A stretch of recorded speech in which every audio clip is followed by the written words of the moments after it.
Numéro 33B de la page 37. Alors, j'ai un prisme à base carrée. C'est écrit dans la question. On donne l'aire latérale, on cherche la mesure d'un côté de la base et on a ici la hauteur du prisme. Alors, encore une fois, je vais le faire en deux versions. Version intuitive, donc on va réfléchir à ce qu'on a comme forme. Je vous donne l'aire latérale. Ce qu'on sait, c'est que l'aire latérale est formée de 4 rectangles, un derrière, un sur le côté, 4 rectangles isométriques. Donc, je vais partir de l'aire latérale, on va le diviser par 4, ça va nous donner l'aire d'un seul rectangle.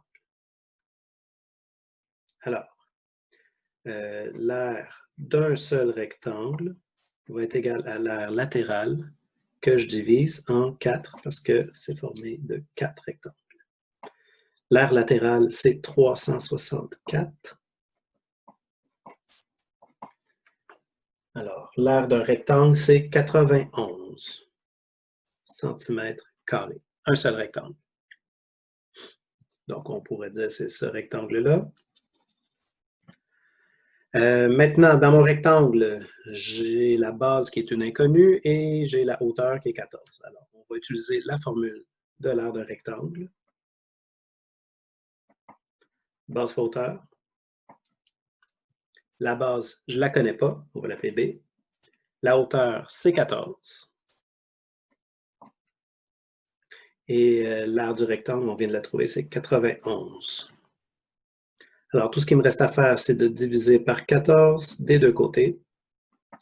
Et j'obtiens la réponse qui est 6,5 cm.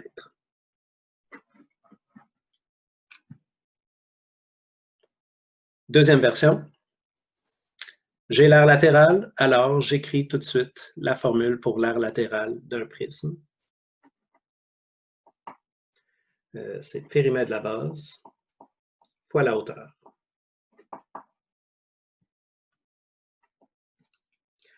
Donc, périmètre de la base. On a dit que c'était un prisme à base carrée. Alors, on sait qu'on a 4 côtés congrus. 4 côtés congrus, puis il y en a un qu'on ne connaît pas. Alors, c'est 4 fois la mesure du côté, fois la hauteur. La hauteur, c'est 14. La hauteur, c'est la distance entre les deux bases, je vous rappelle, donc c'est 14. Et l'aire latérale, on vous la donne, c'est 364.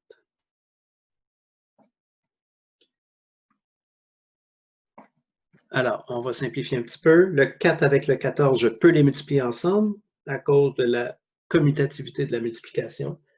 Alors, 4 fois 14, ça va faire 56. C'est égal à 364. Il me reste à enlever le 56. Je fais le calcul inverse de la multiplication. Donc, la division, ce que je fais d'un bord, je le fais de l'autre. Et j'obtiens la réponse qui est 6,5 cm. Donc, deux méthodes pour arriver à la même réponse.